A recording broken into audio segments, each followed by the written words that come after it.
have been crisscrossing the country, literally campaigning, but disguising themselves as either fundraising or inspecting development projects.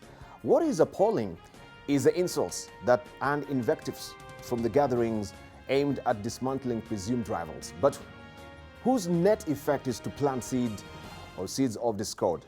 Now the frequency and the pitch of diatribes is quite unnerving and revolting. That must stop forthwith. The President, his Deputy William Ruto, Mr. Odinga and other political bigwigs have a duty to the populace of maintaining peace and sobriety. A country cannot be permanently in campaign mode. It's like ours is a case where the search for votes begins immediately after an election, which raises the questions, why do the politicians seek power? Is it power for its own sake?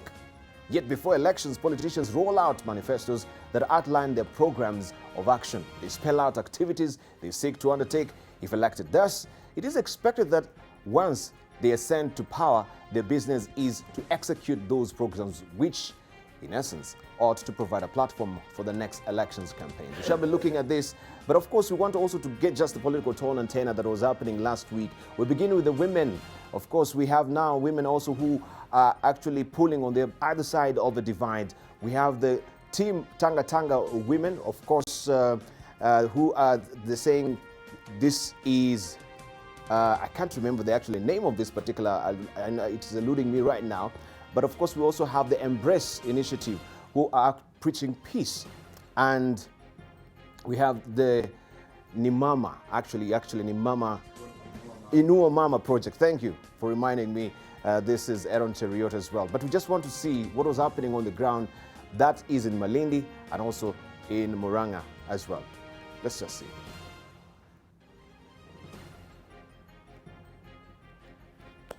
Well, my director tells me he doesn't have that particular clip as it. We shall be looking for that. But of course, we want to see what was happening on Sunday as well. Let's listen in. I know you've had this, but of course, we want to see also the perspective of our panelists this morning as well. And this was, of course, Kasarani on Sunday. No more than a guganadali and a lugaito. Nanogo the Oroka guito nane guirado. Mecoreno to duleta toreta siasa.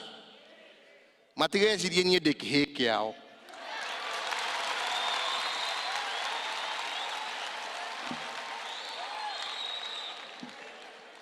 Matigesi di de kehe. Netoigua. Na matiko doga mia barabara ya dedo da keira ere ndenda gukinya na kuria ndenda gutwara andu aitu na kuria ndenda kumakinyia ne mwajigua andu aitu ne mwajigua ati matore guku mathiururukaga meci nie ndia heirwo kura neo nie ndie ndamacariirie kura inywe ne inywe mwanjikirire hari andi na ngurugama na kihoto kiu kinya ndikie wira uria mwaheire ne mwaigua andu aitu ne mwajigua andu aitu ne mwajigua andu aitu ne mwajigua giko giki gitige gutinda gikingia guku maki ne twaiguithania nie ndirenda thayo na ngucariria andu aitu thayo kuria guothe nguruta na ndige ati andu aitu miaka ingi 50 eguka gutire mundu gathinagio hari ari akahuraga biashara yake na akarima mugunda wake na ageka maundu maria arenda agathomithia mwana wake agathie thibitari agakora ndawa maundu macio nimo ndina bata namo ne twaiguithania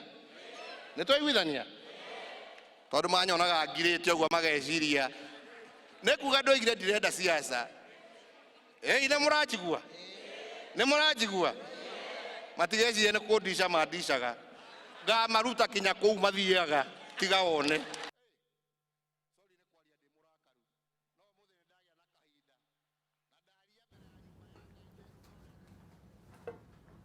how can they say it is God's wish to this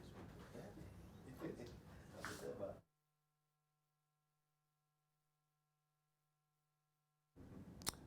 All right, it's People and Politics, and of course, I want to introduce our guest this morning. If you've not, or if you're joining us right now, we have with us Senator Aaron Cheriot, who is a senator for Kericho. We have also Dr. Eseli Simiu, who is a member of parliament for Tongaren. We have Jacome Dio, former member of parliament for Gem.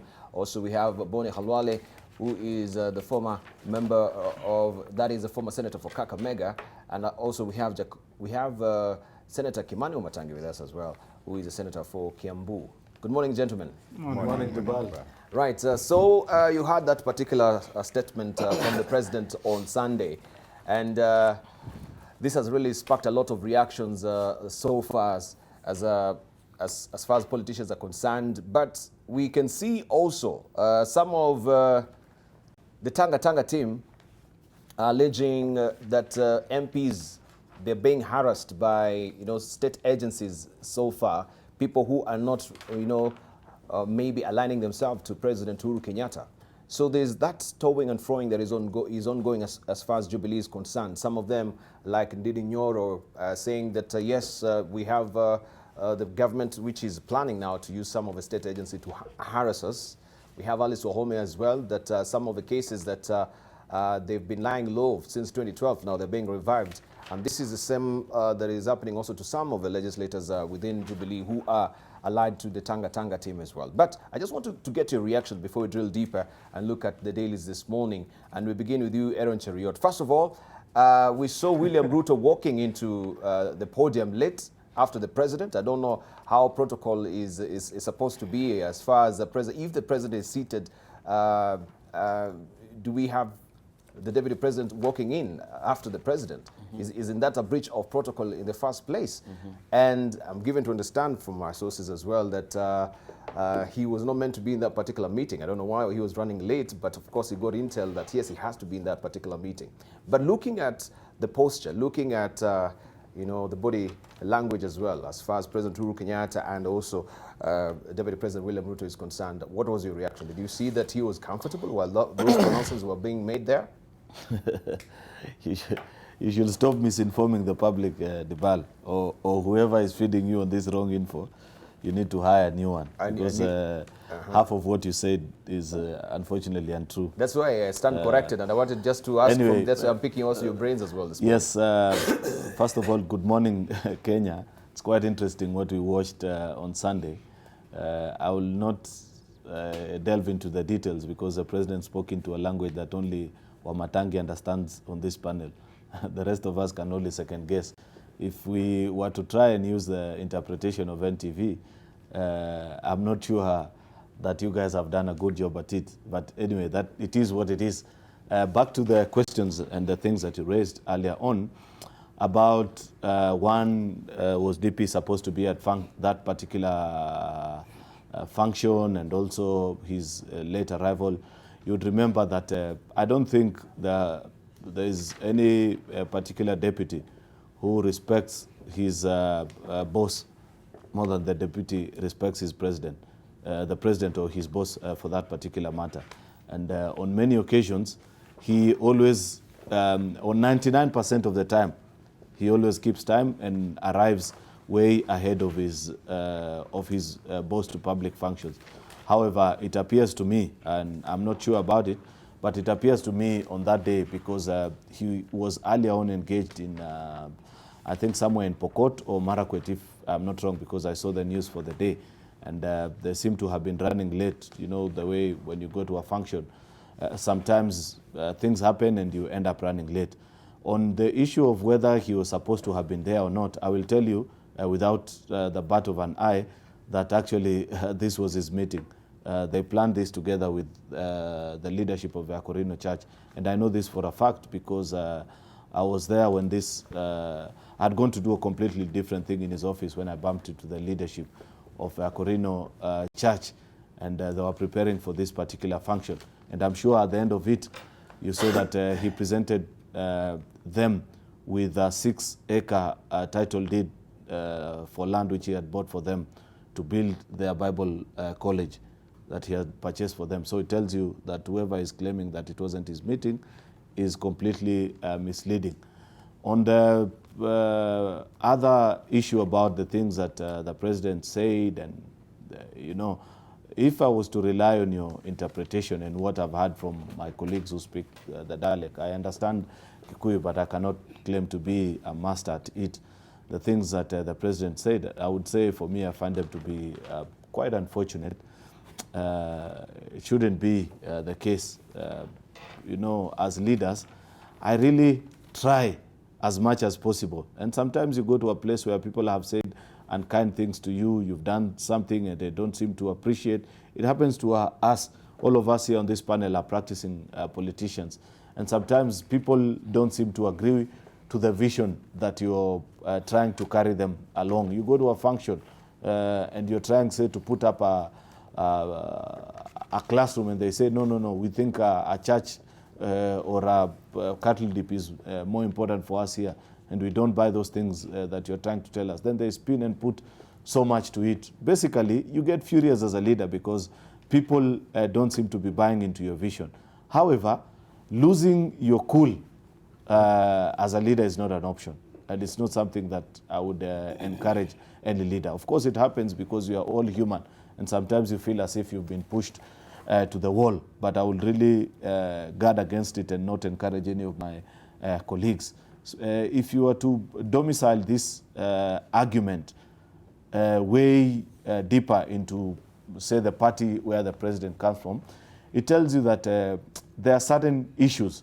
Of course, there is this continuous narrative that the media continues to run about there being MPs allied to the deputy president and those allied to the president. I don't know what classification or what justification you use to divide people into those two categories.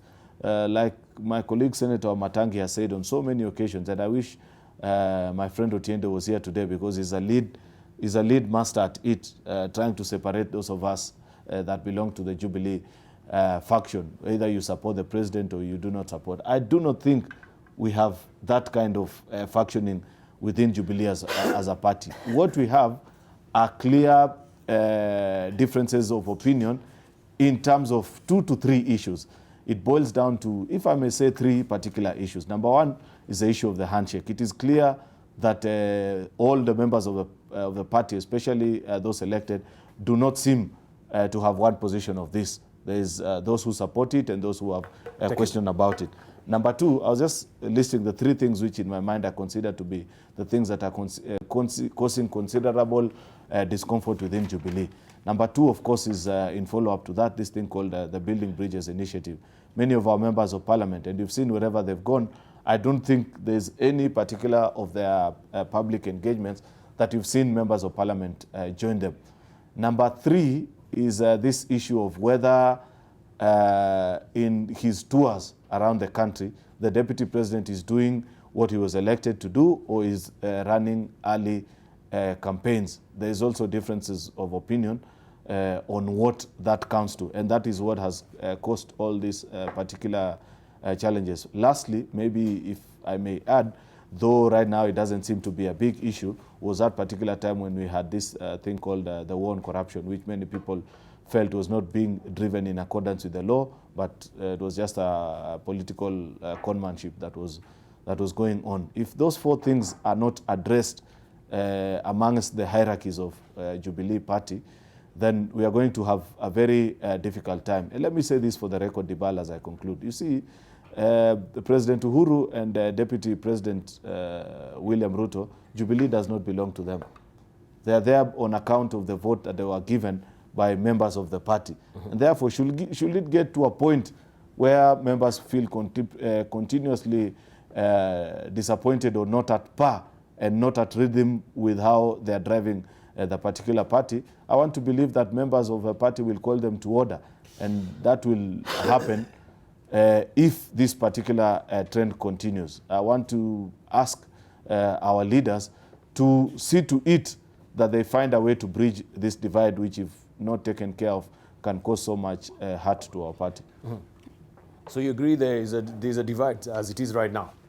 On the 4 issues, but not to the direction that you media people continue to drive it, that Uhuru allied MPs, Ruto allied MPs. But it is clearly from the statement they make that, of course, you can see everyone where they're leaning, isn't it? Each and every one of those leaders, including this Ndindi Nyoro, including Alice, including whoever you may want to brand as a Tanga MP, I have seen their public announcements. Every time they speak, they say, I respect the president and his deputy. So at what point do you determine who they belong to? Let's say from Eseli, do you hold with his view? As far as we can see, is there a divide and a division within Jubilee right now? I think Jubilee is taking this country for a ride. And this is the height of their deficit in etiquette.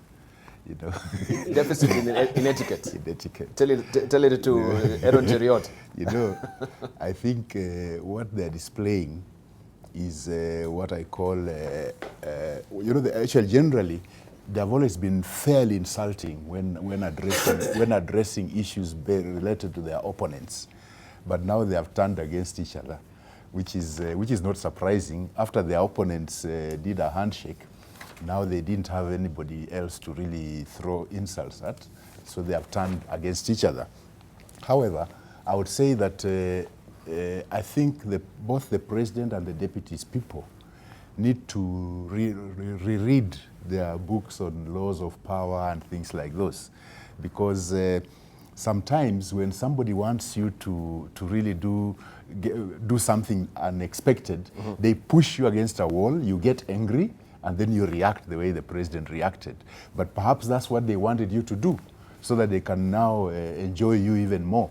So I think that's what they did to the president, push him against a wall until he reacts the way he reacted, so that now they can start, you know, enjoying him and saying, you know, he's saying things which can't work, you know. And I think, but on the part of the deputy president and his people, I think the laws of power, you don't try to overshadow your boss and demean your boss in whatever manner.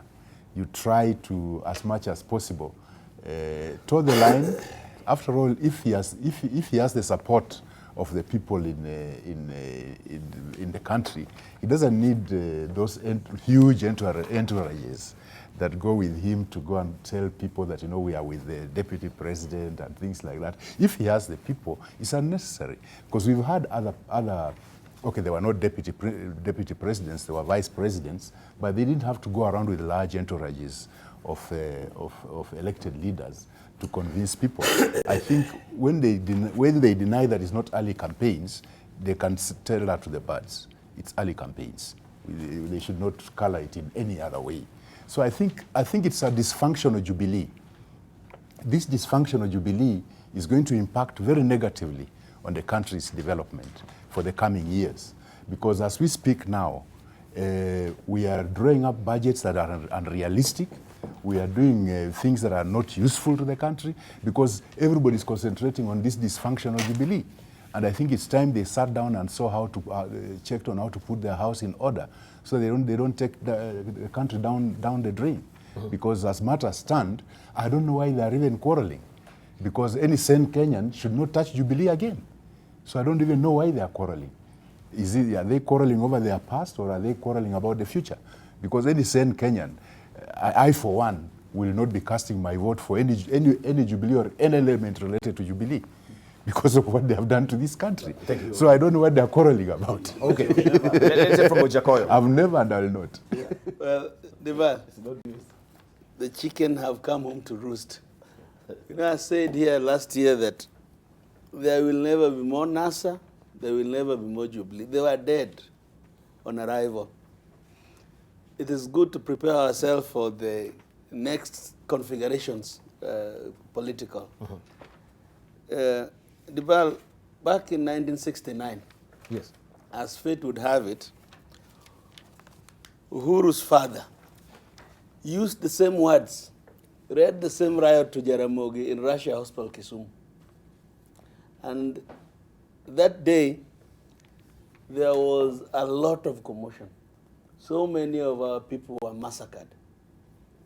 This one of Kasarani, where the son used the same words, was a much more peaceful one.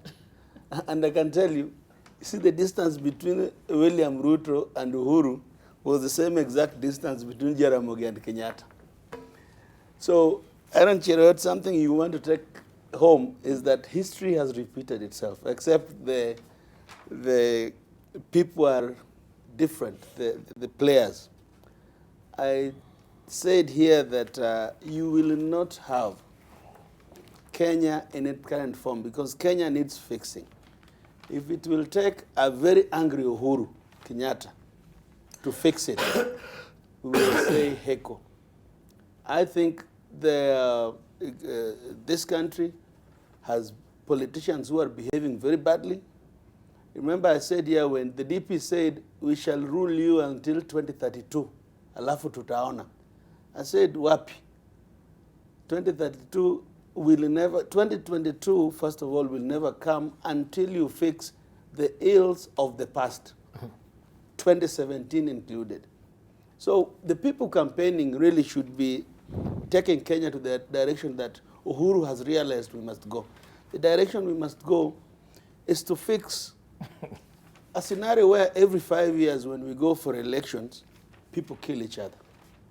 And I'm surprised that the MPs from central Kenya, who lead the people who are most affected during elections, most affected, are the ones trying to play the 2022 politics using the current rules, the same rules which have led us here. Something must give. We must go the direction of change, and how I wish we could do it together, William Ruto included, so that it doesn't matter going forward who becomes the president of this country. But I am very happy. I am so happy, and in fact, I'm excited that Uhuru Kenyatta has decided to wake up from his laziness and he has gone to work.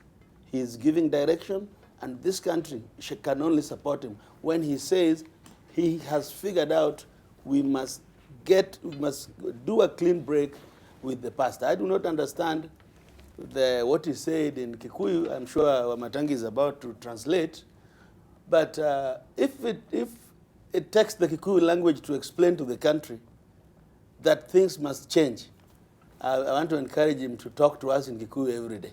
Thank you. And that is what actually you're alluding to, that particular headline that we had at the Sunday Nation, that is in 1969 October. Yes. It's the same headline that I think also was picked by the Star. Yes. I'll just show you what was on the Star, of course, yesterday as well. Maybe let's hear from Mabone Halwale.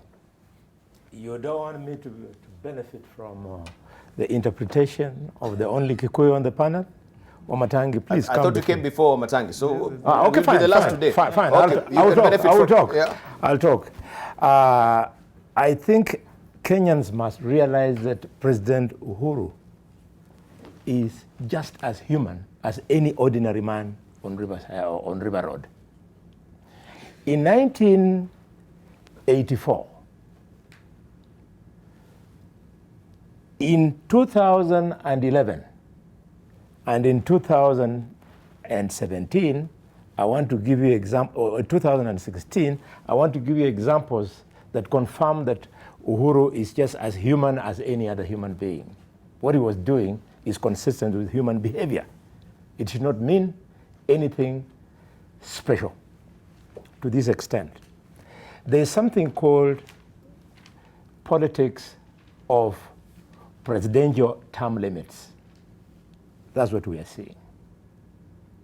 I.e., when the constitution of a country prescribes that a president must exit at a particular time, when you're in office and you are approaching the time of exit, you become what the Americans call a lame duck president.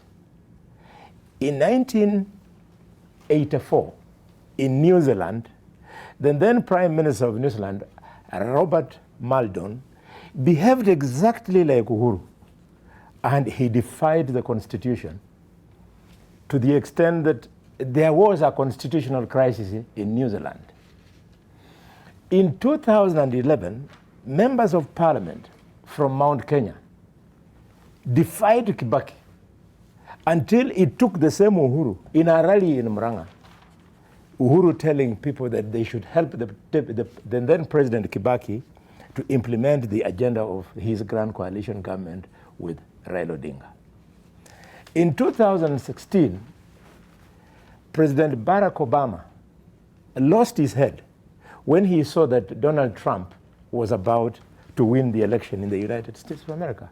And you all heard when he was lecturing the Democrats and Americans in general that you must give me a legacy. You must give me a gift in retirement for the good job I've done by electing Hillary Clinton. And then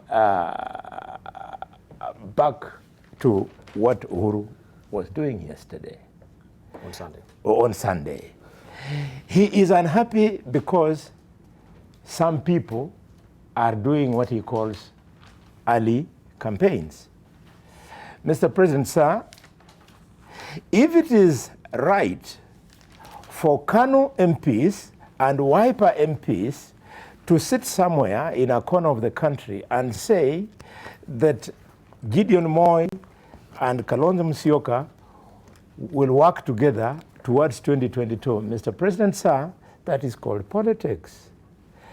Mr. President, sir, if it is right for some MPs in a funeral in a corner of the country burying the mother of a governor, MPs belonging to ODM would then urge you to anoint Raila to be your successor, Mr. President, sir, that is politics. And therefore, if the two incidences is good for you because you don't appear to be offended by the same, what is wrong with some MPs who think that the choice for president in 2022 is William Ruto? What's wrong with them expressing the same? May I conclude by saying that I think we are now in the era of people crying and people ranting. We saw in Murang'a, Member of Parliament, Sabina Chege, ranting again in Kikuyu language over the same matter. And a few days later, you have seen the president himself ranting again in the Kikuyu language. Maybe we should just accept this is the era of ranting. But why are we ranting? Eh? Why are we ranting? We are ranting because we have refused to accept a simple thing which I defined at the beginning, the politics of presidential term limits. Once you have it, you should expect it. Thank you very much. All right, let's hear from Kimani Omatangi. Are we a ranting nation right now? Do you agree with what Bone Khalwale is saying? It's only Jubilee that is ranting. In fact, just a minute. Before I hand over, I think you have reminded me. I think the only people who appear to use the present words, who should be congratulated, is ANC and Ford Kenya. They are the only ones who are not aggressively pushing the agenda of the politics of 2022. Whether this is good for ANC and for Kenya, I don't know. If they were to ask me, I would advise them that they are sleeping through a revolution. ANC and for Kenya, stop sleeping and be part of... But you were actually the deputy party leader of Ford Kenya. Why weren't you telling Ford Kenya then they stop sleeping? Okay, let's hear from Omatangi. Debarl, let me take the opportunity first to say good morning to our viewers. And first, clear there, because Bonnie has correctly said that that in this panel, I'm the one who might understand clearly what the president said in my language. And so, can I first declare that he was not ranting? He spoke passionately, very passionately, to the extent that you would interpret it to be highly emotional. But Debarl, the interesting thing is that, but I would derive that, or I would conclude that some of the conclusions we've made here are out of the fact that most of us don't understand the language. But interesting enough, even after interpretation, which you have screened there during the talk, you find that we chose to ignore probably some of the most important things that he said in that passion. First, he started by declaring unequivocally that he is not interested in running for any position after 2022. And he repeated that twice. And that should be information that should get us talking in the first place. He said, I am not interested in any seat of power, even after this. That should make news. Not the issue of what he was saying about members, but I'm coming there. Two, then he spoke clearly about what his vision is for the country, although he spoke in the Kikuyu language. But his, and the interpretation should have been able to capture that. He said he wants to see a nation where every Kenyan can go to any corner of this country, do their business, have their children there, send their children to school, do their farming, and anything that you want without anyone interfering with you because you're a Kenyan. That's what he spoke about, even more longer than he spoke about the other issues. Then thirdly, then he spoke about, after speaking what his vision was, then he spoke about why he thinks that the country and the people that he helped himself to get elected during our campaigns should see and rally behind the vision of Jubilee. And he's the Jubilee party leader, and his deputy was sitting just next to him. So can I just say two things very quickly? First is precisely what Aaron Chariot was saying. You see, when the president was speaking, the deputy president was sitting next to him. He did not say a single word that suggested that he was either deriding the deputy president or anyone. Indeed, even when he referred to those people that he was referring who are working at cross purpose with what the vision of the party is, he was not referring to any support of Jubilee, of the DP route or Tanga Tanga. That is the creation of the media. I want to put this very, very clearly. Listen to me first, because you said I know the language. I'll tell you what he said. One, I want to say to members of parliament, not necessarily the ones who have been quoted here in the press, because I also belong to several platforms where the Kikuyu community also communicate in social media, in other aspects. And say to the few, because there are few members of parliament and there are also other people within the community, bloggers and so on, who have taken specifically on insulting the president as a person in social media and other forums. And once you make it your business or pretend to be contributing to certain aspects and you are insulting him as a person, as Bonnie said, he's a human being. Number two, he's worthy of respect. And I do not think that at any one time he referred to any MP. I would be surprised in the first place. And I will say this. When he spoke, he did not quote Dindi Nyoro. He did not quote Alice Wahome. He should have, if those are the people he was speaking about. He didn't. So even for them to have reacted and be quoted here, to be saying that this or that, they are contributing to the disinformation. To be quoted where? I mean, in the media. It's all over in the press. Yeah, but I mean, this is why you're saying that there's a comment by Didi Nyoro, there's a comment by Alice Wahome. Could we just flip over to page? Now, yeah, it is there on page 6 of the Daily Nation today, and of course I didn't show our viewers what is headlining the front page of the Daily Nation this morning. You're referring to a different story. You see, if you look at the Nation, if you look at the Star, it quotes that this particular member of parliament, that is Dindi Nyoro, Alice Wahome, others like Ngirishi, reacted and said that the president should not be saying that. But the president in his speech did not refer to them specifically. What I'm saying is, even for them to react to that story is contributing to the disinformation. I'll tell you why it contributes to the disinformation. What is so difficult about the president referring to Wamatangi if he wants to talk to Wamatangi? I mean, he's more powerful than me. He can be able to discipline me as a party leader if it's through the party machinery. So I would even want to urge members of parliament who are members of Jubilee that the more we buy into this story that divides the party, and the party has a common vision. When the DP rose to speak in that occasion, he rose to speak and he was supportive of the agenda of Jubilee. And I want to say this as I conclude, Debarl. Let everybody in Jubilee know this, and this includes all of us from top to bottom. If indeed the agenda of Jubilee failed as promised in our manifesto, the president would not succeed. Because in his legacy, he would have a failed legacy, and which is not his intention. If the DP was to campaign in 2022 in the backdrop of a failed manifesto on implementation of what he promised to the people, he may even not be able to capture what he intends to capture in 2022. What am I saying?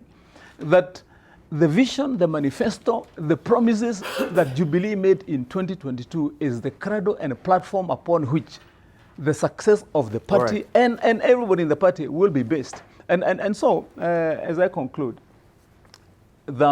I'll come with my red card now. The president, when he spoke, Debarl, and I want you to be having a timer, not the red cards. The timer? A timer. because I'll come with my timer. Yes, yeah, I want you to be having a timer. Because everybody else speaks longer, but when I speak, you want to raise the red card. Have a timer. Have a timer. But anyway, what I wanted to make as my concluding remark is that for us as Jubilee, and I want to say to all my members, my colleagues in Parliament, that what the President spoke about literally is really what is ailing us as a party. He was angry, he was not impressed, he was emotional. That is a different story. But he is human. He could be agitated. And like I have said, there are members of Parliament and bloggers who have taken on and taken upon themselves to be insulting him personally. That is wrong, and we cannot allow that. But finally, for Jubilee to succeed, for the agenda of Jubilee to succeed, for us to have a legacy he will bequeath, for the Deputy President to run in 2022 and succeed, which is what we want, then we all must read the same page. We must act, support the President now to finish his term, deliver on our agenda, and then we'll take on 2022. As we had said, we will. All right. That's how we should be. All right. Thank you, Matangi. But we just want also to refer to that particular page on page 6 of the Daily Nation today. Tanga team talks of plot to harass them using state agencies. MPs from Mount Kenya region feel they are being targeted for supporting DP Ruto. But you say within Jubilee everything is intact. There's no Tanga, there's no Kieleweke, according to Matangi. But there are people who are feeling they're frustrated by the state because they're supporting Deputy President William Ruto. One is the person that we're discussing, also Kiharu MP Ndidi Nyoro, who is an ardent supporter of a DP, claiming the government is planning to use the police and Kenya Revenue Authority to frustrate those in team Tanga. And Nyoro said his close friends, including fellow lawmakers, have warned him. Lawmakers have warned, just to keep his support for DP low-key or risk finding himself in trouble. I know you want to say that we're mixing two issues here. No, but that is where it's... one person, I want to remind you something. Just recently, the other day... Can I just finish? Then just a quick one.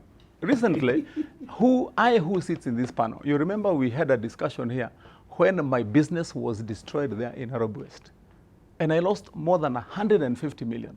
I would have been the first standing on this podium saying that I'm being tortured and my business being destroyed because I support the DP or because I do this.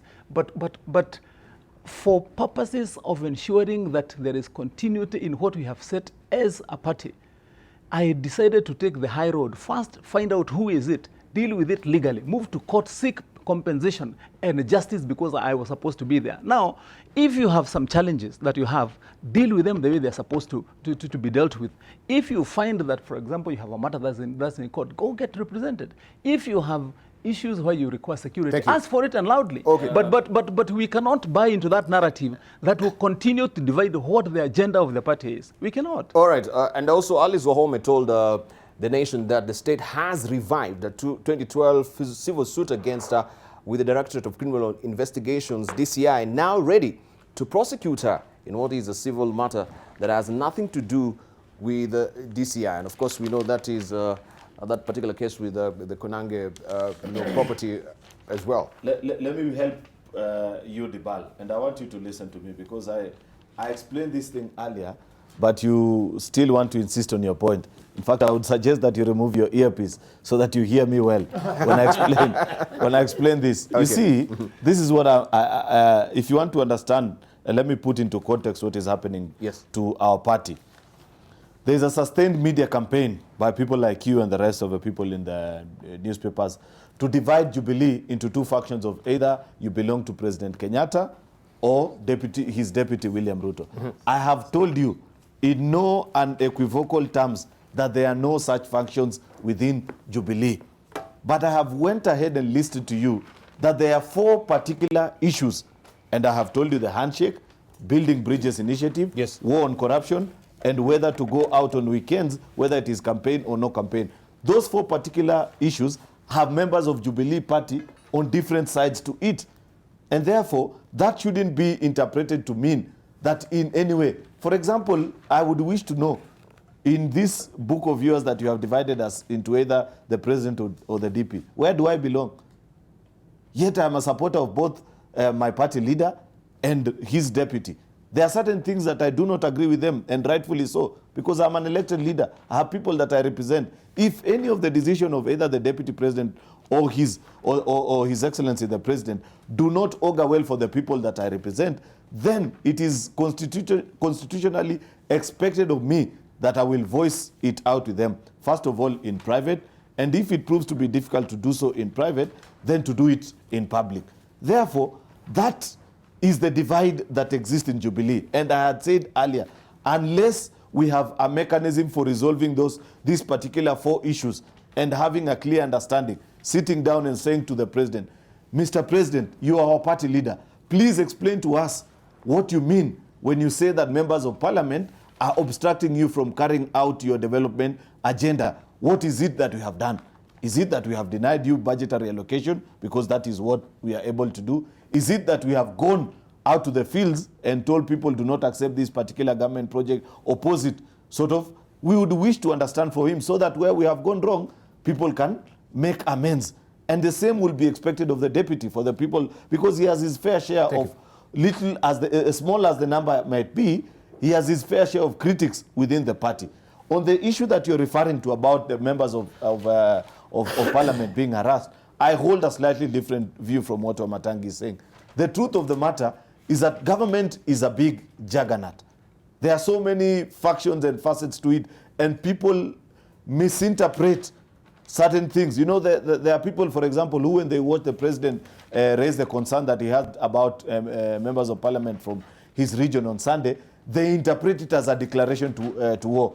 There are over-enthusiastic civil servants who imagine that the president has donated to them powers now to go after these particular members of parliament, such that you find, you know, and I have raised on this particular panel, how the police service has sunk so low under the leadership of IG Mutiambai, because it is so clear that even in the issue of security details to members of parliament, it is only those that are perceived to be supporters of a deputy president that he keeps on going after their security. The same can be said of many other things. Alice Wahome has pointed out to you, for example, that in a case that had almost died a natural death, and there are millions of cases that die a natural death where the state is no longer interested in pursuing certain charges, maybe they come to realization that you may not have been on the wrong. And it happens to very many ordinary Kenyans. But they keep it hanging over your head so that at a particular time when they feel as if you are not in tow or in line with the things that they feel you should be doing, they bring it upon you. Therefore, it is extremely unfortunate and unexpected. So how will you characterize that? Because here we have people who are being frustrated. Their security details is actually pulled out, and they feel the state is targeting them. How will you characterize it? Is it with the sanction of President Uhuru Kenyatta? Absolutely no.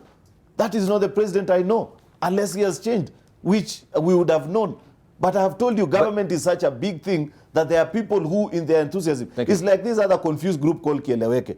You know, when they run around churches in Sunday, they think that what they are doing, they are doing the president any particular favor. So you agree also there's Kieleweke, and you say there's no division within Jubilee or Tanga, but I told you, I advised you, Debarl, you know, I advised you earlier to remove your earpiece, then you will understand me. You failed to do it. Now okay. I cannot remove my earpiece then, to get a clear understanding. I cannot help you anymore. Okay. Because I think you have it convoluted also for the viewers, because now you're actually alluding that there is Kieleweke. And that you have this group, yes. There are 4 issues that members of a party hold divergent views. But that cannot be misconstrued to mean that there is a division of either whether you are for president or his deputy. We are not there as a party. Okay. How difficult is that to understand? Aaron Cheruiyot should be a lawyer. Where is the constitution nearby you so that you can pull it out like Otienda Amolo, who is not here today actually to butt head with you. I have told you I am the longest serving elected member of Jubilee as a party. The rest, including the president and his deputy, and Wamatangi here, were elected in 2017. I came in earlier than them. Therefore, when I speak matters Jubilee, take me more serious, perhaps more than anyone. Than Wamatangi? I think so. All right, we need to take a short break right now. No, we need to take a short break right now. When we circle back, we continue with more, and also, of course, also on the table is the Divisional Revenue Bill that has sparked a lot of debate within Parliament right now. What is the way forward as far as that bill is concerned? So we'll tackle that as well on the other side of the break. Don't go away.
Welcome back. You're watching People and Politics here on Live. We continue apace with the conversation. Of course, we are looking at the Mount Kenya politics. And before we wind up, we just want also to, on this particular topic, we want to look at the editorial cartoons that we did have, or we do have today. And I can see also, Aaron Cheriot, you're straining at the list to say something before. You had asked me 3 questions. I had answered 2. I hadn't answered the one for early campaigns. And Eseli is being extremely hypocritical when he criticizes the deputy president for going around his constituency. Eseli here, every Friday, no, just, your turn will come. Every Friday, he leaves Nairobi for Tongoren, his constituency, where he will attend perhaps a funeral, a wedding, a fundraiser, inspect development projects that are under his CDF. That is what an elected member of parliament is supposed to do. As a leader, you go out and interact with the people that elected you. It will be so foolish of you, and I know you're intelligent, that's why you're on your 3rd term as a member of parliament. If you sat here in Nairobi and expected your CDF committee to execute your development agenda, the DP has a constituency. His constituency is called Kenya.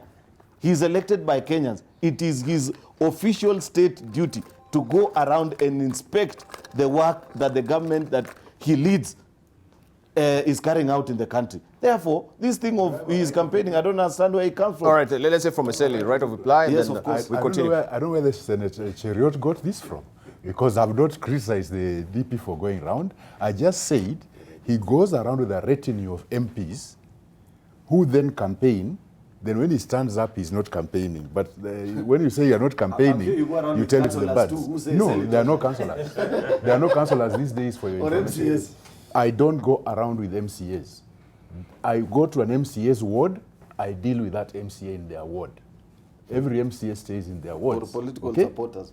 So, I mean, if you are collecting these people and going around with them, and you are inspecting development projects, and you are not campaigning, then tell them to also stay in their constituencies and do their work. Okay. All right. Let's say from Jacob, we'll come to you. We'll go sequentially. Yes. Aaron, slow down. I'm not sure you are helping the DP's cause. This is a case where Achebe said someone was dancing themselves lame before the main dance. That is what DP is treating this country to. I do not see how going to church every Sunday to dish out money is development. I checked the Jubilee manifesto, it's not even there. Going out to pray. Everybody goes to church. You must have read the wrong document. No, it has nothing to do with going to church every Sunday, and that is not the role of a DP. They are inspecting development projects in the church. Yeah, which development project of the government? The state and the church are two separate entities. But it is in law. We have not complained when you go to bars. No, you want to complain when you yeah, go but to I don't. When I go to a bar, I don't complain. I don't complain that I don't purport to be doing state development. In fact, I ran many of them. But neither do we. So no, but you know, you let's be decent. Okay. Also be decent in your work. No, what I'm just saying, the DP is treating this. I have my standing orders here. Yes. I'll take charge now between Aaron Cheriot and Jacob Midio. Let him have his head, please. No, they think they can gag us from talking. No. But back to what Uhuru did. Matangi, the president called the MPs thugs. I saw the interpretation there. So when you say he didn't name them, he said elected leaders, elected thugs. Go back to your constituency. Deal with your CDF issues. I agree that the president said he's not running, which means he's saying, let us do what I am telling us to do, which is deal with the issues that have caused us agony every 5 years. And every 5 years is for the biggest tribe in this country is Kikuyu. They fret the idea of election because what happens to them around this country. That is why Uhuru is saying we want to live a Kenya where any Kenyan is free to live wherever they are without fear. And you know what he was addressing, and the DP was sitting there. This careless talk, which keeps coming about, that if you don't make Ruto the president, then there are going to be consequences. That is what Uhuru was talking about. Let us not be simplistic. He was saying it because he knew Ruto was sitting there. All those MPs, there are even a group of Kikuyu MPs in Rift Valley who keep saying if we don't vote for Ruto, then we are in trouble. In other words, the elections are not about issues. Elections upcoming will be about fear that the Kikuyus will be in trouble in Rift Valley. And Uhuru is saying no. I mean, it is just that simple. To borrow the words of PLO Lumumba, we must make our politics clinical. And I am happy. If it takes Uhuru to be angry, I am very happy that we are beginning to scratch the surface. Thank you. Okay. Senator Wamatangi. Yes, but just a few points, only two, to let Jacoyo know on that question that he raises. Did the president name anyone? No. He didn't. He never named anyone. He spoke generally. Yeah. But I've also been specific here. I've said, because I'm on many of those social media platforms and so on, I know there are elected members who have been insulting the president directly. And those are the ones I have said their days are also numbered. Because we cannot allow them. We cannot allow anybody to be insulting the president directly and calling him names and ridiculing him. That one we will not allow. Or even indirectly. Yeah, or even indirectly. You see, because that is not what we elected the president to be. He's not an object of ridicule, especially from members of parliament or other elected leaders. That's one we will deal with. Now, secondly, is on this broad issue, and Debarl, this is what I would like to say, that we as Jubilee must realize that we have serious enemies, and most of those that we competed with for this election, who are far and wide, and many have disintegrated in so many fashions and outfits, and this narrative can be driven from any corner to make sure that Jubilee does not realize what it promised the people of this country. And I take it that is why the president is agitated. That we said things that we are going to do, that we promised. We have been on the road, and we did those things between 2013 and 2017 to impress the people to want to give us another mandate for 2017 to 2022. Now we are starting to play games in between, and that is enough to rile anyone to action and to speak passionately and to say this is how we must act. That is the president's message. I have no issue with it personally, because unless we do that as a party to ensure that we are going to deliver on 2022, then we will collectively be left to blame. But let me make a last point, a quick one, Debarl, because then it has also degenerated into making the community which I come from and which the president comes from to look like we are in the marketplace for uptake. We are not. We are part of the integrated communities of Kenya. We are intelligent people. We know where we want. We know how to make political choices. We know how to take options. We have been there before. We are clear in our minds where we want to go. We are very, very clear. But we have to give development this time an opportunity and make sure that the government we supported is the government that we are going to support to succeed. When it comes to choices on where we shall be, where we want this country, our minds are as clear as the stars. There is no mix in our minds. We are clear. Thank you. We are cohesive as a community. We are one. And there are people who have been trying to drive an agenda to divide the community and saying that there is this group of Tanga, there is that group of Kieleweke, there is that group of diaspora living in wherever, in Mombasa, in Rift Valley. We are one community where we are. And I've said we are a part of the integrated community of Kenya, communities of Kenya. But we're also clear about our culture which and is where this we come group from. you're calling, you're talking about, and why aren't you calling out this particular group? Which group didn't I call out? I've said You're saying there's a certain group that is trying to divide. Which group are you talking about? I'm saying there has been an agenda to divide the community. From whom? That is why you find that there is a lot of hype about a group called Kieleweke, another hype about a group called Tanga. Agenda from who? And also you find that there is a lot of narratives going around the community far and wide, that there is a Kikuyu community called the diaspora of Mombasa, called the diaspora of the Rift Valley, called the diaspora of Taita Taveta and other places, because our people are entrepreneurs, they move around, we just like every other Kenyan. And so what we are saying is that to those that have that agenda, they will be very surprised, because we shall remain as one community, and we are clear on our agenda, our political agenda. Let's bring it to a close with Boni Khalwale on this particular subject, because I think also this is maybe a developing story. We don't want to belabor the point. But let's hear from Boni Khalwale finally. I think I like the clarification by Senator Matangi, because he's the only one who understands their language. He has said 2 points. The first one is that the president clarified in his mother tongue that he's not going to run again for president or any other elective office.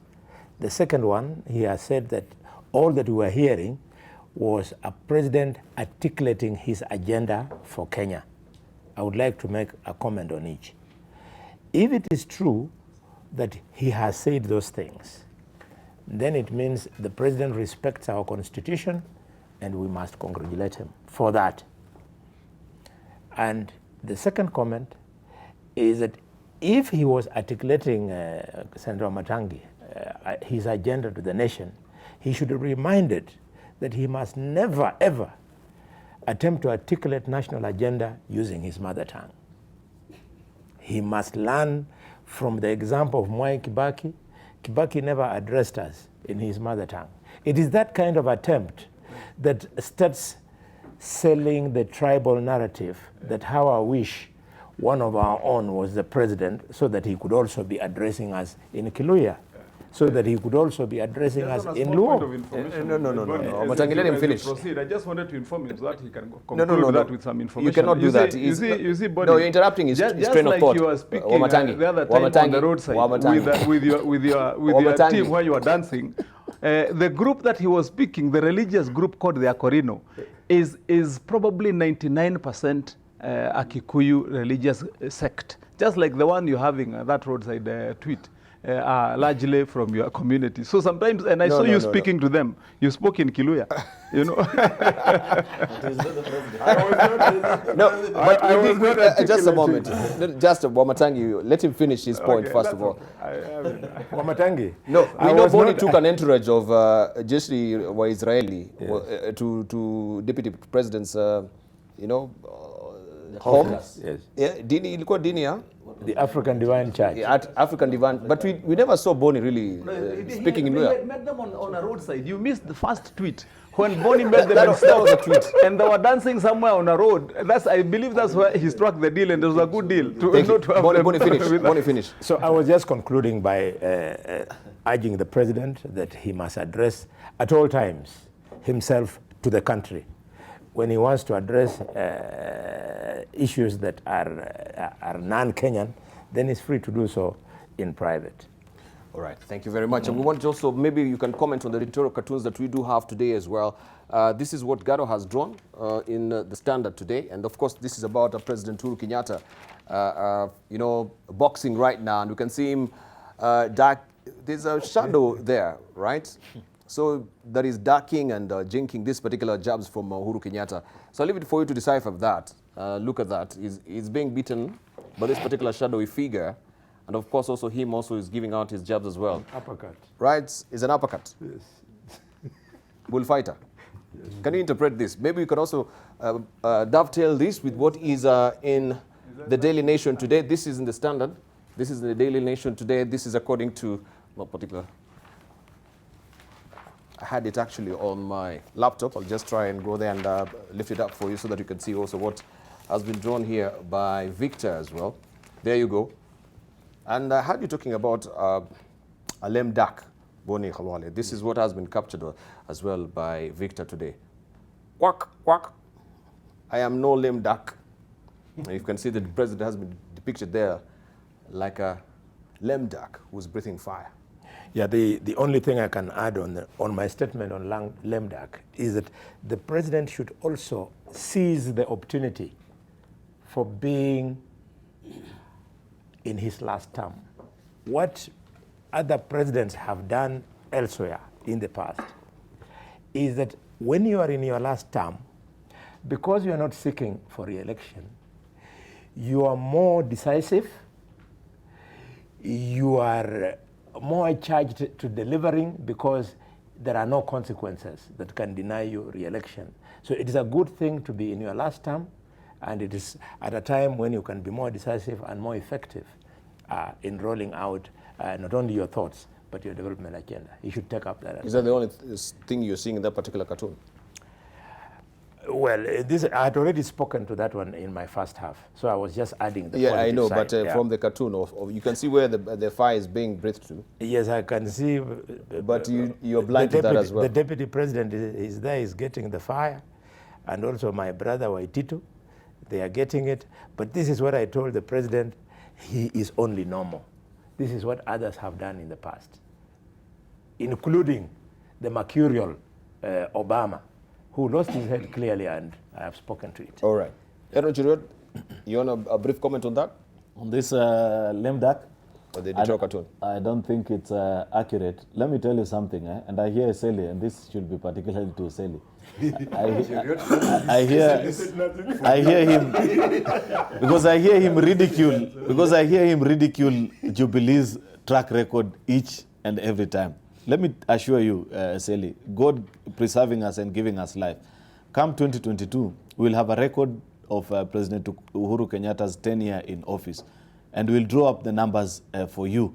I can assure you it will not be something not to be happy about for us as a country. There may be challenges here and there. You know, we have our struggles with the small-scale traders and how a few of our economic policies are not working. That is expected, and it's a global phenomenon. There are things that we can change and do better, and that I agree. And that is why I continue to call upon the party leadership of our party to at least get into a round table with us and listen to some of the concerns that Kenyans particularly have.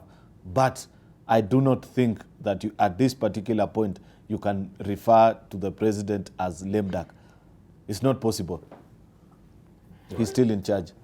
Okay, Sally? I think lame duck comes in towards perhaps the last 1.5 years or so. I think even if you are lame duck, I think it's important for the members of Jubilee, who, as I said earlier on, have a deficit of etiquette, to respect their president and their party leader. I think it behoves them to do that. That's the only way the Kenyans will also respect Jubilee. Because if Jubilee members don't respect their own party leader, then, and again, they should remember, they are setting a very bad precedent. But they are setting a very bad precedent, because if heaven forbid, Jubilee takes it again in 2022, then whoever will take it again in 2022 for Jubilee should expect the same fire towards the end of their term. You know, you can't create something and expect it not to affect you. And the issue of they have got challenges with small-scale traders, and no, it's not just small-scale traders. Thank you. They've got challenges with small-scale traders, they've got challenges with smallholder farmers, they've got challenges with large-scale farmers, they've got challenges almost with everybody. Right. Every sector. Wants to lecture us on respecting party leaders, while on this panel, he never used to respect his deputy party leader until he quit the party. So much for a man who lectures us about etiquette. How do you talk about respect? What do you mean respect? Let's hear from Jacob on that particular understand. editorial cartoon, please. Let's have it back. First of all, let me request my young brother here. You know, we are in public. Just relax the way you are. You keep your demeanor the way it normally is. Kenyans love you. And when you come here, when we hear it's some serious matter. You know, when you talk about Uhuru being lame duck, Uhuru will not be lame duck. Uhuru will even be a very serious player beyond his presidency, because Uhuru has had time to craft his own state. Uhuru has a serious state. Uhuru controls the police, the military, the civil service, the financial sector. And if you think what I'm saying is a joke, give it this remaining 36 months. You will see that Uhuru has figured out how he will rule this country beyond his presidency. And why? Jubilee killed parliament. Jubilee killed opposition. Jubilee figured they wanted to rule us backwards towards where Moi left us. And the result is that in their breakup, Ruto has left that future to Uhuru. That is why we need time to change. And Aaron, there's no way you can have a legacy when your legacy is about SGR, Kunana Gulalu, laptops, you're talking about small business. Now you are squandering public funds saying you want to build for us houses without asking us, do we need jobs or houses? You know, this country is at a point where we must just sit down and debate. And I think we have an opportunity. And I want to talk to my friend Kimani Wamatangi, that this, they say when you never see a lion that is rained on and think it is a cat. This lion, which looks like a cat now and has agreed to handshake with you, use the opportunity so that we can give this country a better future. Thank you. Thank you. Lastly, Wamatangi, on the editorial cartoon? On the fire spitting, because that's what it seems to depict, and I described that as a peak passion. I believe it is the expression that comes from the belly when you're trying to make a point that you believe in. What the depictor of this cartoon, or the one who's conceived the satire, is that when the president was speaking, he spoke about a vision that he believes in. But again, let me go back to what I said earlier, that unfortunately most of the people did not understand because he spoke in mother tongue. The vision that he was trying to That he you said clarified. That you clarified. You Yes, understand? I just wanted to comment on the cartoon. that's what I'm relating to the cartoon. That it is when you are speaking about an internalized vision of something that you have believed in for 7 years and you want to conclude in the next 3 years. Right, thank you. Then you speak it with passion, and it might be construed to be fiery, and indeed it can be fiery because you want people to go along with you to deliver. And he knows that time is ticking, Debarl. He has 3 years or less to deliver on the promises he made. And you know, the worst bit about being in the position where he is that anything that goes right or anything that goes wrong, as Jacoyo said one day here, it is going to be blamed on him squarely and no one else until the end of his term.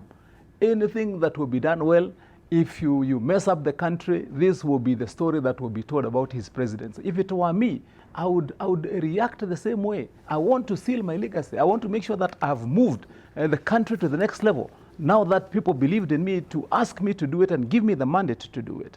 So I don't think at all he is wrong in speaking that boldly, that passionately about what he believes in. And he's no lame duck at all. I mean, you know, Debarl, people have different styles of leadership. There are people who are articulately managerial, that he is able to delegate and order things to get done in a structured way from one position. And there are people also who are doers, who go around to get that done, and they see it. And they actualize it themselves in person. Those are different management tactics and styles of leadership, of getting things done, of moving people forward. None of them is a failure. It just depends on which one do you choose to use. Yeah. Right. Maybe as a pulse giver for all of us, we had also the regime of Mwai Kibaki, and we never had such pronouncements, you know, being made from the podium as well. You know, fire and brimstone, as the president just did on Sunday as well. But there was an aspect of silent diplomacy, so to speak. We never had him commenting on everything, but we had him working. Is that a sign of good effective leadership? I'll tell you. No, I just want to get your reactions before we move on. That was a silence diplomacy, and of course we had so much on the ground evidently seen as far as development is concerned. But we never had Mwai Kibaki, you know, making these pronouncements. And of course, he was not a man of many words, but action did follow. Of course, his legacy. You know, Debarl. You've spoken. Let's just hear from someone else on this. Bone Khalwale. Yes, I think the difference. It's a different topic, but you've just spoken right now. Okay, so but it's coming back to me. It will come back to you. Boni, briefly. It is the same thing using a different style. It must not be lost to anybody that even Mwai Kibaki wanted to control and manage and decide his succession. He tried it. He tried to sell Musalia Mudavadi to Mount Kenya. He failed. He was defied by members of parliament openly, the way Uhuru risks to be defied by the members of parliament. So the only difference is that Mwai Kibaki was doing it behind the scenes, but Uhuru has chosen to go public. Also, Mwai Kibaki was not also too economical. Sometimes you all remember when he used to tell people, mafia kuku. Yeah. All right, let's hear from Era Cheriot. But the mafia kuku was on a very light touch, yeah? When he started fumbling in cheek. What about Kumbav? The insults were in Swahili. So maybe they sounded better. But in that Anyway, context, you know, in that regard, it's only human. By the way, nobody should blame President Kibaki for trying to control how it all ended up after him being in office. It's only human that you feel that, you know, after all the work that I have done, I think I should leave the country in the hands of someone I trust and that kind of a thing. It happened to Moi as well. You remember what he tried to do with now President Uhuru? You know, Boni earlier had quoted that angry tirade that Barack Obama had on the Democratic Party when he felt they were not going all out for Hillary Clinton. It is just a human phenomenon. Therefore, there's nothing absolutely wrong. We all as humans try and do things the way we see them, especially when you have power at your disposal. You feel that it should be directed in a certain path. The only unfortunate thing is that that is not how politics works. Politics work extremely difficult. If there's anything that the voters treasure, it is that power to vote and the decision that they have.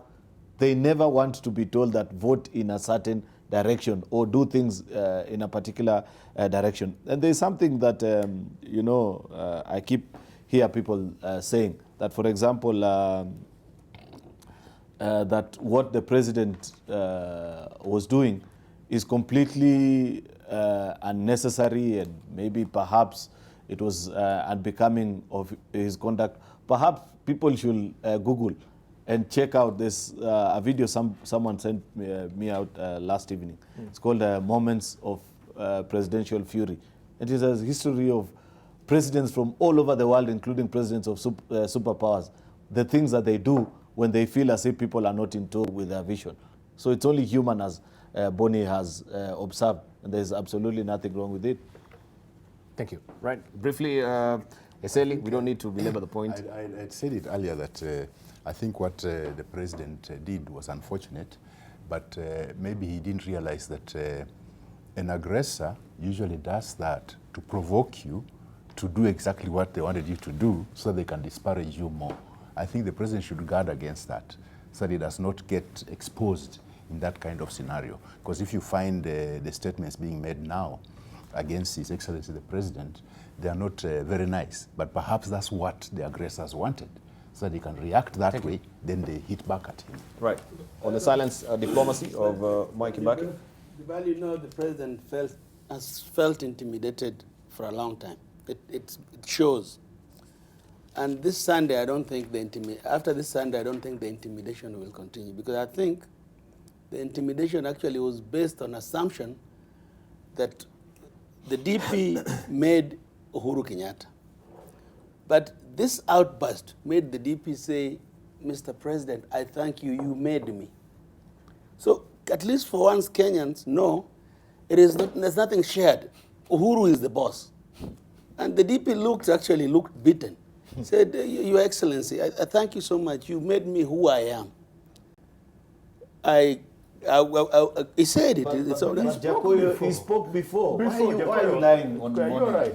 No. Why are you lying in the morning, Jacoyo?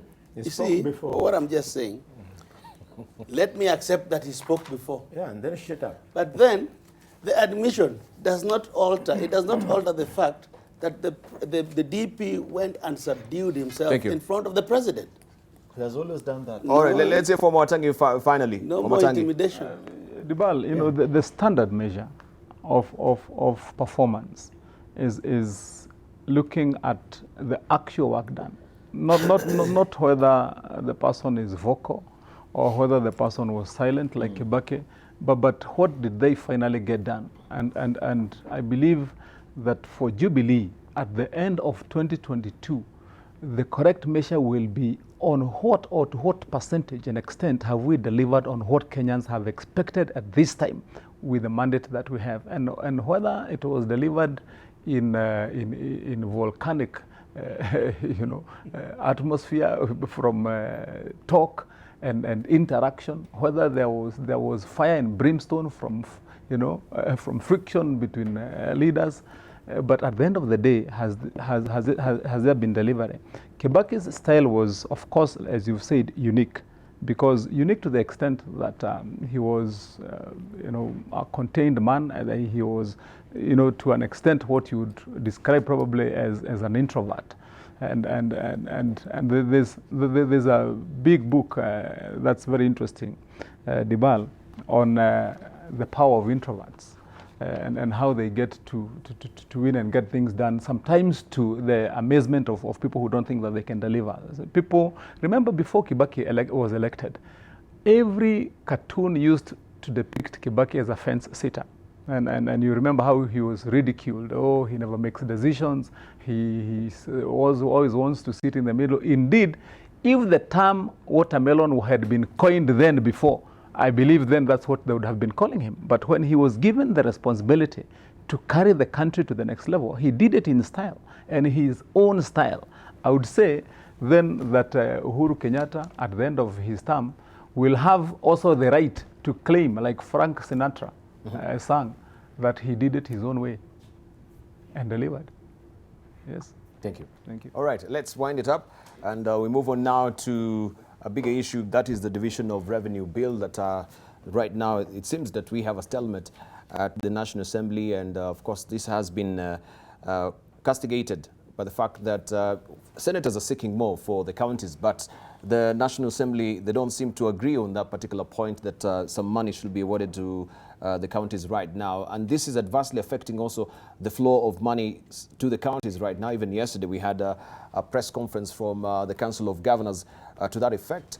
And let's just get it in perspective with the senators and the legislators who are here this morning, just to tell us what is happening on the ground. Because it seems this is bringing to the fore the supremacy battles between the Senate and the National Assembly, who is, has got the upper hand as far as, wrestling with the law is concerned. And this is coming to play and is affecting now the flow of cash in the counties.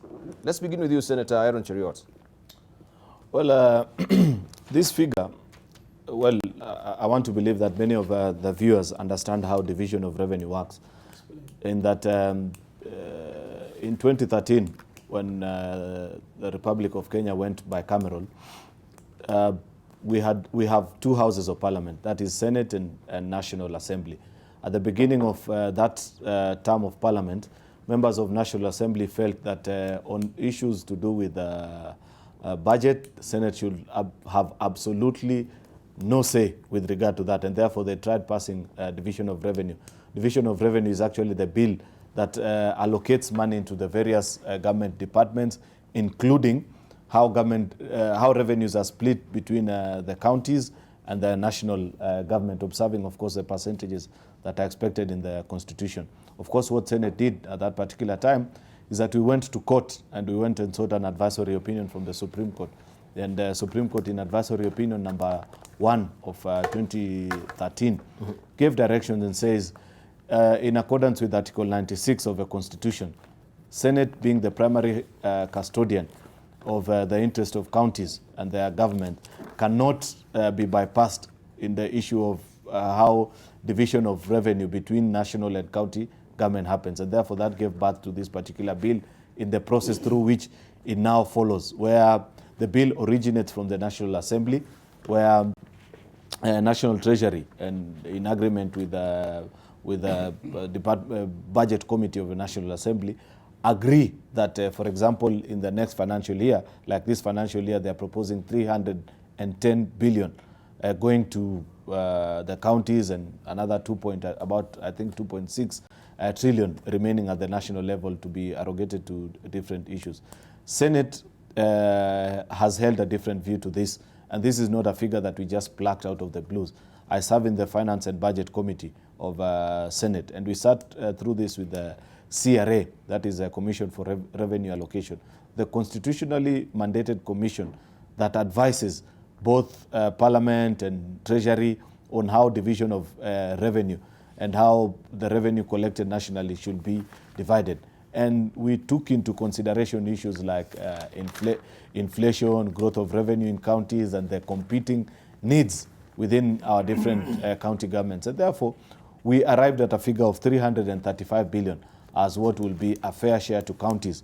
Unfortunately, our colleagues in the National Assembly, first of all, they made a terrible mistake, because last year, the amount of money that was sent to counties is 314 billion. In the current division of revenue, they are proposing 310, which is actually a reduction, which is really unfortunate that year on year, in the last 3 or 4, almost 5 years, revenue has been increasing, but they are they want to propose that we reduce the amount of money that goes to the counties. We completely disregarded and couldn't agree with that. And therefore, when a bill is introduced in one house and the respective house doesn't agree to it, you form what is called a mediation committee, which consists of members from both houses. They sit and try and reach out to each other and say, this is how we view it, and they share their view. If they reach an agreement, they both go back to their houses and file a report. When the houses agree to what the mediation committees has agreed, the bill is considered to have to us having passed. Unfortunately, in this situation, the bill did not pass because mediation talks collapsed. Senate agreed to reduce from 335 to 327. National Assembly said the maximum that they were willing to send to the counties is 316. I look at it as a failure of leadership because it's really unfortunate. Because I get a feeling, and this is my opinion, it might not necessarily be the opinion of most of the senators, but this is my opinion. I get the feeling that sometimes the leadership of National Assembly, both leader of majority Adan Duale and leader of minority John Badi, should be able to distinguish the dislike and the political squabbles that they have with their respective governors with what devolution primarily is. For the record, I think almost all the senators don't get along with their governors because of many of the things that they do that are not in accordance with the dream of devolution. But when it comes to standing up for more funds and more resources going to our county governments, we are way up there, and we say that is a principal issue that we shall never compromise on. But our colleagues in the National Assembly, because I was not in the mediation committee, but I asked my colleagues who sit in the committee, what are some of the sticking points that some of these people stick on to as the reason why we shouldn't be increasing funding to counties. And they talk about, the corruption in county government and that kind of a thing. But I thought corruption and that challenge is even more when you compare between the challenges in terms of squander of public resources at national level is higher than even in the counties. Right. Let's say from Eseli, briefly. I think first I would like to state that the fact that the bill collapsed and is being reintroduced, even however delayed it will not stop funding to the counties. There's a mechanism. 50%. There's a mechanism by which the counties will receive some funding to a certain extent. So we should stop the scaremongering and the panic. Some money will go to the counties until we sort out this matter. But as I said earlier on, when the Commission for Revenue Allocation appeared before the Public Accounts Committee, I actually told the chair of the commission some very profound statement, and I could see she was in shock.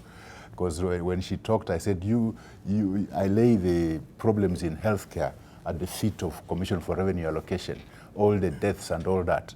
And she was shocked. And then she opened up and actually explained to us how the whole matter has happened up to when they cost healthcare and what they allocate to the counties is woefully inadequate to actually cover even just healthcare alone. So if members of parliament, members of the National Assembly would get time with the Commission for Revenue Allocation to be explained to exactly what's transpiring vis-a-vis funding counties, then they might be able to make a better decision. Otherwise, as matters stand now, I would say that the House, the National Assembly especially, has been captured by anti-devolutionists.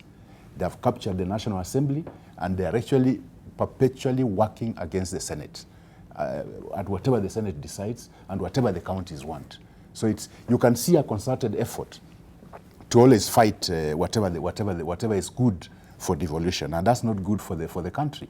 Then lastly, I think as a National Assembly, we should stop disregarding advisories from constitutionally mandated institutions, especially the CRA like at this moment. Because the CRA itself was of the view that the counties should get more money. I think it's wrong for us as the National Assembly to deny the counties that money, yet trying to reduce the allocation to lower than what they got the previous year.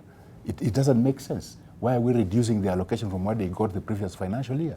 Even anybody who is not in the National Assembly will see that there's something wrong with that kind of thinking. Right, Jacob? Debarl, what I find interesting is that the MPs who are against this money is going to the counties more often than not want to become the next governors.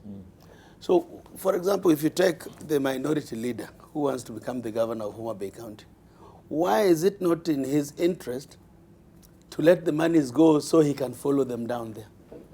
Isn't it just good order? Because I saw yesterday that the vehicles in Inea County are grounded because there is no money. The person suffering is the voter. It's not the MPs. And I think they could take the higher moral ground, because we are the same people who are saying increase the county funding to 45%. Isn't that one of the subjects of this call for referendum? So if before we get to referendum, the leaders of the referendum, should they, let's say, if there's a leeway or there's a way of doing it even before we get there, let the counties get the monies. We agree there are issues of mismanagement. But that is another issue. That it's a subject that belongs to a different discussion. So I think I agree with Dr. Eseli and Senator Cheriot that I think we need to put the people first. And I think we are capable of doing it. Right, thank you. All right, Wamatangi. Yes, Debarl, because my colleagues have addressed the issue from the aspect of the interests. Let me say first, starting from where you introduced the question, is this a supremacy battle between the two houses, Debarl? I want to answer in a firm no. It isn't necessarily a supremacy battle. It is about belief and what both houses stand for. And that expression is clearly illustrated and found in the position taken by the Senate.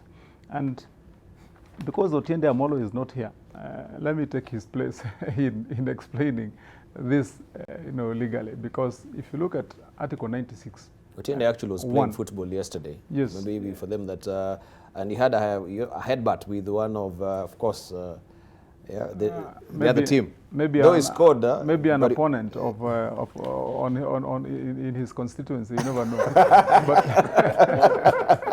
Was he playing? So he had a swollen head.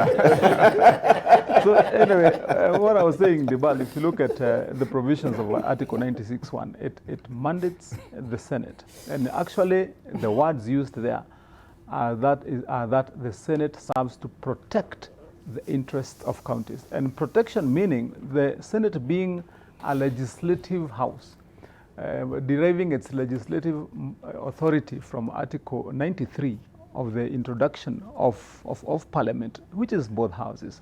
Then the only way that we can protect the interests of counties is to stand for the position. And in Parliament and in the cost for devolution, there is one mantra that we've always used, that resources follow functions. And as Senate, in the first sitting, the second year of sitting in Senate, that was in 2014, we sat and resolved, after clustering counties and evaluating their capacity to undertake various functions, we decided to devolve all functions which are constitutionally devolved to counties, such that then what remains is ensuring that resources then have been sent to follow those functions. And again, what Senator Cheriot here said is clear, that now that it is Senate that has consulted widely with the Commission on Revenue Allocation, and Article 17 here is also very clear, Debarl. It says that the Senate determines the basis of allocation after consultation. So in that whole process, the Senate is deeply and widely informed on what are the requirements at the county government level, and such that by the time we arrive at a position and say that after consultations, after discussions with CRI and other stakeholders, and if you follow the trajectory of Article 217, you will see all the bodies that the Senate is required to consult with, including cabinet secretaries. I believe that's what the Committee on Finance and Budget does in the Senate, including governors. Then they arrive at an informed position on what are the requirements then, such that when we have decided that the ideal amount to be devolved to counties then, sent to counties, is 335, which then was subsequently negotiated, as the Senator has said here, to 327. That's probably the bare minimum. The act by members of the National Assembly then to object to that, to veto it at their level, given the power they have as the National Assembly, is now what you would describe as a supremacy battle quest. And let me conclude by saying that if we want to succeed in devolution, in spite of all the issues we have to ensure that resources go to the people. Because if you remember, and every Kenyan knows, the struggle that this country has gone through for us to give ourselves that constitution 10 years ago, in 2010. If we do not actualize it now and we lose it, Debarl, this country will suffer 10 times more than we suffered between independence and the year 2010. Thank you, Matangi. Lastly, let's hear from Boni Khalwale briefly. My only disappointment is not that it is happening. My disappointment is that when are we going to do something to ensure that it doesn't continue happening again and again? For all the years that I was in the Senate, we always went to mediation, formed a mediation committee, made recommendations which were ignored. I want to lay the blame squarely on the office of the Speaker of the National Assembly. The Speaker of the National Assembly should guide the National Assembly as is expected of him, using Chapter 15 that created commissions in this country, independent officers of commissions in this country.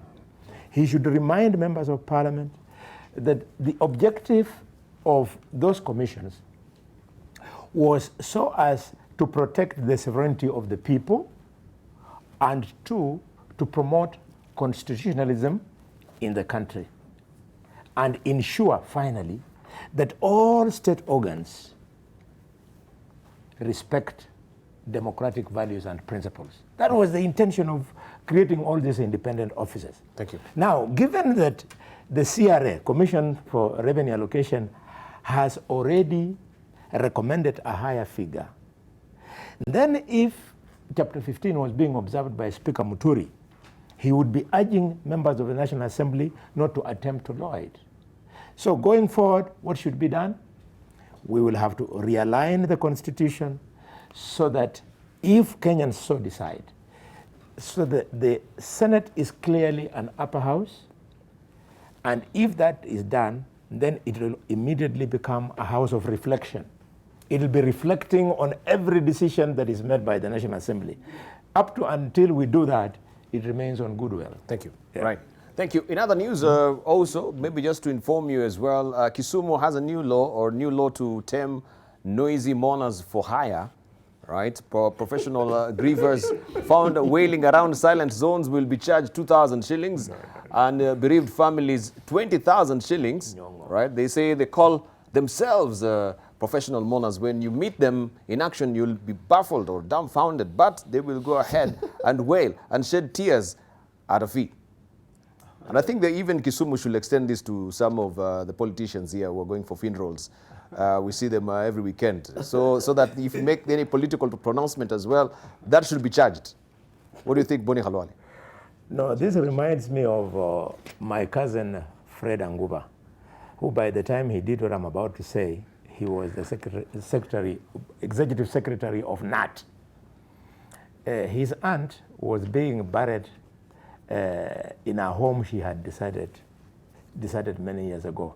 And obviously not many people remembered her in that home.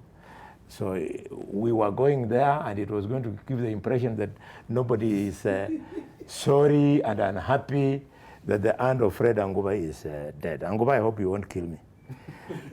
So Anguba hired some people to go and wail there for it to look like like a funeral. This kind of thing should not be the one that should drive the agenda of county assembly. These are petty little things of behavior, then you just leave. I mean, if you are to bring that to Kakamega, where you have got drums of bullfighters, drums of Jeshi la Wagofu, drums in of a country where African Divine we're Church. looking for jobs, you're denying jobs of opportunity for the professional whalers as well. And these youth are well paid. They're well paid. They're well paid. So is it 2,000 per session, or how is it? It depends on what you're going to do. If you whale, you are paid a fee. If you whale and roll down, you are paid even more. And then if you whale and roll down and run to the banana plantation at the market, you are paid even more.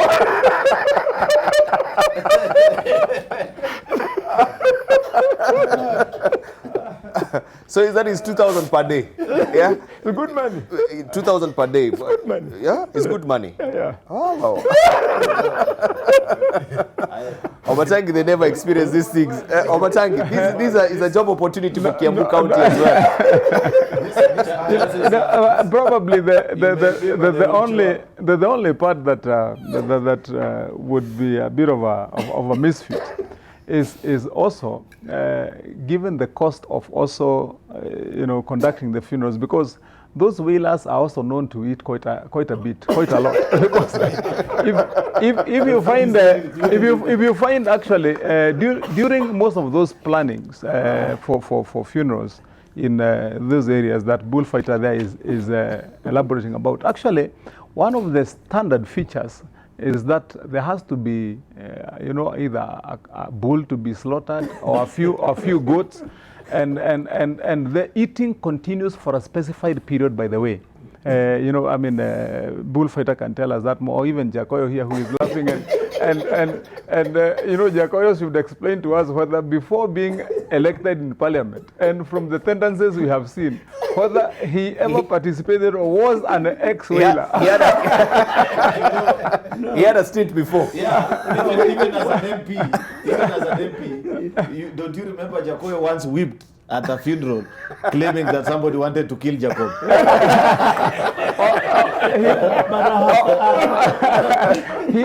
He was really complaining. I don't know, was that weeping?